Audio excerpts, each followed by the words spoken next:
My practice is split between medical management of ear, nose, and throat problems and surgical management of ear, nose, and throat problems as well. I specialize in thyroid surgery, in sinus surgery. I take care of a lot of kids. About half my practice surgically is children. So we see all ages, we see all walks of life. I also deal extensively with hearing problems and ear surgery as well. So we see lots of people we can help for a variety of different problems.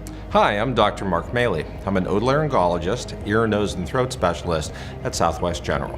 Well, my patient philosophy is simply that the patient comes first. Anytime we have a surgical decision to make or a medical decision to make, I involve my patients in that decision. That way we can come up with a plan and a reasonable thought of how we're going to resolve these problems. Sometimes the problems are complicated and difficult to resolve, like cancers, for example. Other times they're simple and straightforward, earwax, for example. So we see a variety of complexities of problems, and at every level I try to involve the patient in the decision making for the appropriate resolution of the problem, and if we're lucky, prevention of a recurrence of the problem.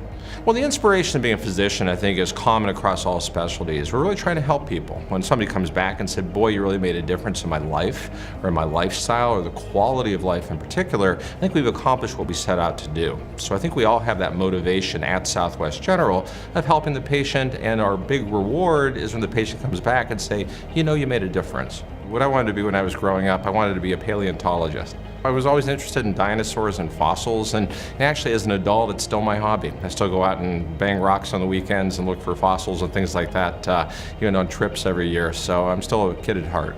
I have two kids, both of whom are grown and out of the household. We have a dog, and basically I spend my time with my family as much as I can. I have a lot of hobbies that I pursue. I'm into music, I play guitar. Like I said earlier, I'm into fossils and rock hounding and that sort of thing. I like hiking. I like just being part of Northeast Ohio. I grew up in Youngstown, so settling here is very easy for me. I'm accustomed to the weather. I'm not going anywhere. I really enjoy being here. Well, one message to my patients would be speak up. Tell me what you're thinking. If you have something to say, I'd like to hear it. If you have concerns about a plan that I've offered to you, let's hear that ahead of time. I think the best patient outcomes come with cooperation between the physician and the patient. That's really my goal, is to try to get these outcomes as a cooperative venture. So if I had any advice to my patients, speak up, let me know what you're thinking.